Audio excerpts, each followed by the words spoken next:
people behave very peculiarly in terms of the reactions, because they're human beings, and they get excited when others get excited. They get greedy when others get greedy. They get fearful when others get fearful, and they'll continue to do so. And you will see things you won't believe in your lifetime, and securities markets. And the country will do very well over time, but you will see these huge waves.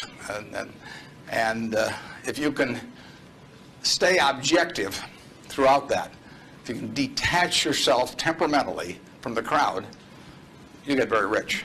And you won't have to be very bright. I mean, I'm sure you are, but it doesn't take brains. It takes temperament.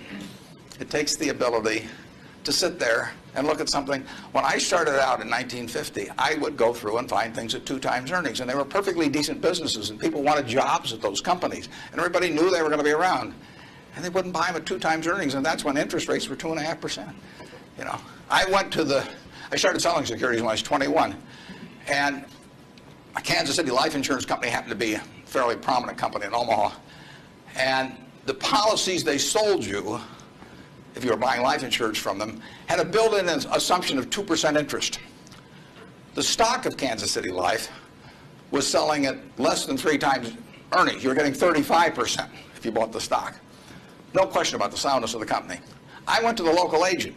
I figured, hell, I ought to be able to sell him a few shares of stock. I mean, the guy ought to understand it. I mean, he's got his whole life invested in this company. I went to the local agent who'd been with him for 20 years, and his name was Moose. I said, Mr. Moose, I said, you're selling these policies with 2%. You may even have a few members of your own family, and you can buy into this company whose paycheck you depend on every month, and whose future your beneficiaries of these life policies depend on, and who you're selling them, a 2% investment on, and you can get 35% on your money.